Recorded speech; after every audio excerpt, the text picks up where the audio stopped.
अस्सलामुअलैकुम। आप देख रहे हैं बेकिंग विद आमना। आज मैं आपके लिए लाई हूँ ज़बरदस्त सी रेसिपी। बहुत रिक्वेस्ट थी अमेजिंग चॉकलेट केक के बाद कि प्लीज़ अमेजिंग वनीला केक भी सिखाइए।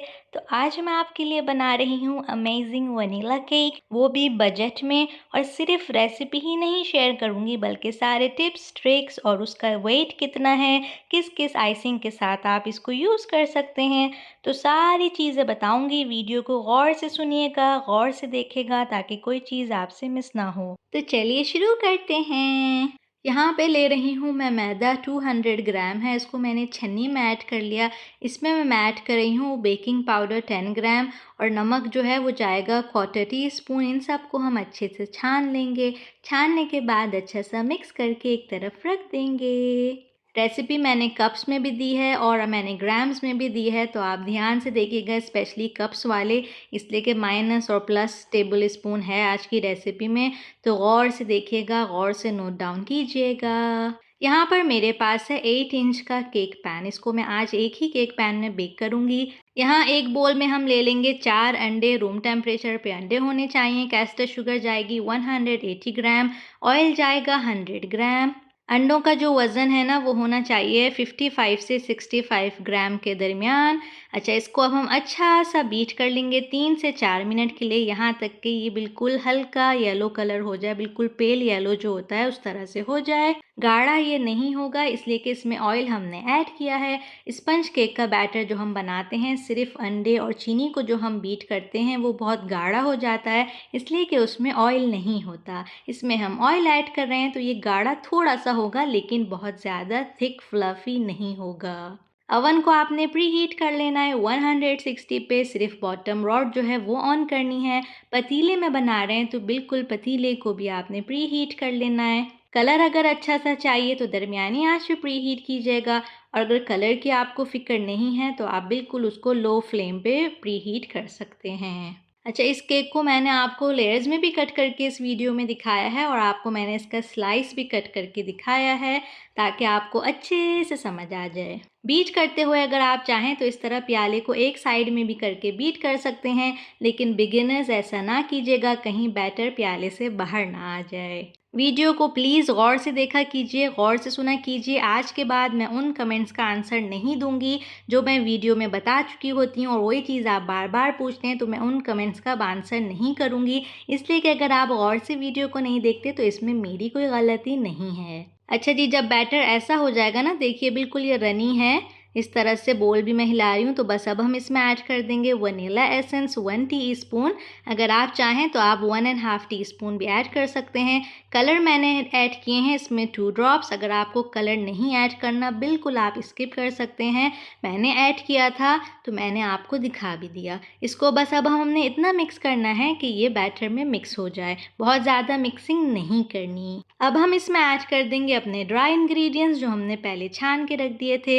एक दफ़ा में नहीं डालना और एक जगह नहीं डालना, इसको फैला के डालिएगा। देखिए, और से देखिए, मैंने थोड़ा सा फैला के इसको डाला है। अब हम इसको लो स्पीड पे बीट कर लेंगे। आज की वीडियो में फोल्डिंग नहीं है, लो स्पीड पे बीट करना है, ओवर मिक्सिंग नहीं कर दीजिएगा। मैक्सिमम आपने इसको सिर्फ 30 सेकंड तक बीट करना है। अगर 30 सेकंड में ये मिक्स हो जाए, 30 सेकंड से कम में, तो आपने बीटर स्टॉप कर देना है। 30 सेकंड से ज़्यादा नहीं लगाएगा। अब हम इसमें जो है जो फ्लावर है उसको ऐड कर देंगे दूसरी दफ़ा, और फिर इसको भी लो स्पीड पर बीट कर देंगे। ये देखिए बच गया, ये तीसरी दफ़ा में मैं ऐड करूँगी। इस रेसिपी से आप सिर्फ केक नहीं बना सकते इससे, बल्कि आप कप केक भी बना सकते हैं और उसके अलावा भी बहुत कुछ बना सकते हैं। वो मैं आपको आइंदा वीडियो में बतलाऊँगी। अच्छे से मिक्स कर लेना है, लो स्पीड पे मिक्स करना है फ्लावर डालने के बाद, और बस इतना मिक्स करना है कि मैदा जो है वो बैटर में मिक्स हो जाए। ओवर बीटिंग नहीं करनी, ओवर मिक्सिंग नहीं करनी। तो इस तरह से अब हम स्पैचुला से मिक्स कर लेंगे जो भी मैदा साइड में बोल के लगा हुआ है, ताकि वो हट जाए। वनीला केक बनाना ना चॉकलेट केक बनाने से ज़्यादा मुश्किल होता है, तो हर स्टेप को आपने बहुत ध्यान से देखना है। स्पैचुला से मिक्स करने के बाद अब हम इसमें डाल देंगे बाकी बचा हुआ सारा मैदा। देखिए बोल बिल्कुल खाली हो गया है, और अब हम इसको अगेन मिक्स कर लेंगे स्लो स्पीड पे। बार बार बता रही हूँ, ओवर मिक्सिंग नहीं कीजिएगा। 30 सेकंड से ज़्यादा नहीं लगने चाहिए। अगर 10 सेकंड में मिक्स हो जाए, आपने बीटर बीटर स्टॉप कर देना है। अगर 20 सेकंड में मिक्स हो जाए आपने बीटर स्टॉप कर देना है। मैक्सिमम 30 सेकंड है, इससे ज़्यादा हरगिज़ मिक्स नहीं कीजिएगा। बहुत आसान रेसिपी है ये, बहुत जल्दी बन जाती है और इसका रिज़ल्ट बहुत अच्छा है। आप ज़रूर इसको ट्राई कीजिएगा। वैसे तो आज से 5 साल पहले मैं आपके साथ vanilla cake oil based recipe share कर चुकी हूँ, जो इस वक्त आपको स्क्रीन पर नज़र आ रही है, और इसका भी जो फीडबैक है वो बहुत अच्छा है। बहुत सारे बेकर्स ने मुझे बतलाया है कि वो इस रेसिपी को ऑर्डर्स में यूज़ कर रहे हैं और कस्टमर बहुत पसंद करते हैं। एक दफ़ा फिर स्पैचुला से मिक्स कर लेंगे और बीटर को बस कुछ सेकंड के लिए इस तरह से घुमा देंगे। जितनी देर वीडियो में लगी इतनी ही देर रियल में थी, मैंने वीडियो की स्पीड को तेज़ नहीं किया हुआ। अच्छा, मैं इसे बेक कर रही हूँ 8 इंच के पैन में, लेकिन आप बिल्कुल इसको बेक कर सकते हैं 2 5 इंच के केक पैन में, या 2 6 इंच के केक पैन में, या 2 7 इंच के केक पैन में। 8 इंच 9 इंच का अगर केक पैन यूज़ कर रहे हैं तो फिर आपको 2 केक पैन नहीं चाहिए, आप सिर्फ एक पैन में सारा बैटर डाल के उसको बेक करेंगे। इस तरह से कुछ बैटर दिखेगा कि जब हम उसको बोल में गिराएंगे तो वो फ़ौरन से अंदर नहीं जाएगा, लेकिन कुछ सेकंड के बाद जो है बैटर में मिक्स हो जाएगा। सारा केक बैटर जो है वो हम अपने केक पैन में कर लेंगे, डाल देंगे। केक पैन को मैंने ग्रीस किया हुआ है ऑयल से और उसके नीचे मैंने बेकिंग पेपर लगाया हुआ है। अच्छा, इस वीडियो में ना मैंने आपको 2 केक दिखाए हैं। एक केक को मैंने ना कट करके लेयर्स में दिखाया और एक को मैंने स्लाइस में कट करके दिखाया है। दोनों को मैंने डिफरेंट टेम्परेचर पे बेक किया है, तो वो भी मैं आपको दिखाऊंगी। तो वीडियो को पूरा देखिएगा प्लीज़, स्किप करके ना देखिएगा। पैन के नीचे टॉवल रख के उसको टैप कर लें और इसको आपने बेक कर लेना है 160 पे 40 टू 45 मिनट्स, सिर्फ बॉटम जो रॉड है वो ऑन करके। इसको हम रख देंगे अवन में और फिर ये अच्छा सा जब बेक हो जाएगा तो इसको हम निकाल लेंगे। इस वक्त देखिए कितना अच्छा सा फ्लैट बिल्कुल ये बेक हुआ है, और इसको हम जो है ना पलट देंगे वायर रैक पे और फिर ठंडा होने के लिए छोड़ देंगे। पतीली में तकरीबन 50 मिनट जो हैं वो लगते हैं। 40 मिनट के बाद आप जो है ना पतीली का ढक्कन उसको खोल के देख लीजिएगा, उससे पहले नहीं खोलेगा। अच्छा, तो इसको मैंने यहाँ पर कट कर लिया है। कट करना आपको मैंने इसलिए नहीं दिखाया कि मैं आपको कई दफ़ा कट करके लेयर्स में दिखा चुकी हूँ, और ये जो वीडियो आपको स्क्रीन पे नज़र आ रही है ये आप देख लीजिएगा। डिटेल्स इसमें मैंने पूरा तरीका बताया है कि केक के लेयर को किस तरह कट करते हैं। सर्च कर लीजिएगा यूट्यूब पे baking with Amna how to cut cake layers, तो आपको वीडियो मिल जाएगी। और ये देखिए इसको मैंने टायर की तरह भी ना चला के आपको दिखा दिया। 8 इंच का ये केक था, इसको मैंने 2 लेयर्स में कट किया था। आप चाहें तो 3 लेयर्स में भी कट कर सकते हैं। ये इसका वज़न है 621 ग्राम, पाउंड्स में ये था 1.25 पाउंड से थोड़ा सा ज़्यादा। अच्छा जी, तो ये था दूसरा केक जो मैंने 170 पे बेक किया था 40 टू 45 मिनट, ऊपर नीचे दोनों रॉड ऑन की थी। तो ये देखिए इस पे थोड़ा सा डोम भी बन गया और इस पे क्रैक्स भी पड़े हैं। टेम्परेचर भी थोड़ा सा तेज़ था और ऊपर नीचे दोनों रॉड ऑन की थी, तो रिज़ल्ट मैंने आपको दोनों का दिखा दिया। इसको मैं स्लाइस में कट करूँगी। सेम रेसिपी है, सेम इंग्रेडिएंट हैं। ये भी 4 अंडों से बना है, वो भी 4 अंडों से बना है। तो मैंने कहा मैं आपको दिखा दूँ, ये मैंने ऐसे ही खाने के लिए बनाया था, तो इसको मैं अब स्लाइस कट करके दिखाती हूँ।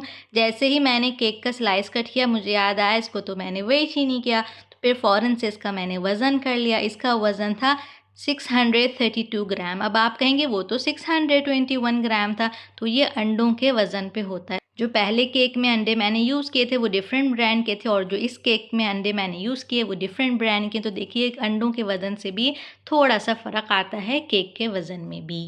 अच्छा, तो मैं अब आपको बता दूं कि आप इसको कहाँ-कहाँ यूज़ कर सकते हैं। इसको आप क्रीम के साथ यूज़ कर सकते हैं, क्रीम को लेयर्स में लगा सकते हैं, क्रीम से केक को कवर कर सकते हैं। गनाश के साथ यूज़ कर सकते हैं, सॉफ्ट गनाश के साथ या हार्ड गनाश के साथ। फॉन्डेंट के अंदर आप इसको इस्तेमाल कर सकते हैं। उसके अलावा इस केक को आप यूज़ कर सकते हैं किसी भी तरह की बटर क्रीम के साथ, चाहे वो अमेजिंग बटर क्रीम है, चाहे वो इटालियन मोरैंग है, चाहे वो स्विस मोरैंग है, चाहे वो अमेरिकन बटर क्रीम है। किसी भी तरह की cream, whip cream, ganache, fondant, मतलब हर तरह से आप इस रेसिपी को यूज़ कर सकते हैं। ज़रूर ट्राई कीजिएगा, इंशाल्लाह आपको पसंद आएगी और फीडबैक देना ना भूलिएगा। अच्छा, जब मैंने ग्राम्स में वज़न बताया ना केक का, तो साथ ही मैंने स्क्रीन पे पाउंड में भी लिख दिया था, तो आप वो नोट कर लीजिएगा। और जो मैं वज़न बताती हूँ वो मैं सिर्फ़ केक का बताती हूँ, उसमें आप क्रीम, गनाश जो भी आप यूज़ कर रहे हैं ना उसका वज़न आप उसमें ऐड करेंगे। इस केक को बिल्कुल आप सोक करेंगे शुगर सिरप के साथ या दूध वाले सिरप के साथ। चॉकलेट सिरप का यूज़ ना कीजिएगा। केक सिरप की रेसिपी चाहिए तो सर्च कर लीजिए baking with Amna cake syrup recipe, तो आपको मिल जाएगी वीडियो पसंद आए है तो जल्दी से लाइक कर दीजिए, कमेंट करके ज़रूर बतलाइएगा। नए हैं मेरे चैनल पे तो सब्सक्राइब कर दीजिएगा, पुराने हैं तो हाजिरी लगाना ना भूलिएगा। वीडियो को शेयर कर दीजिएगा ताकि किसी और का भी भला हो जाए। आज के लिए इतना ही, अपना ख्याल रखिएगा, दुआओं में मुझे याद रखिएगा। अल्लाह हाफिज़।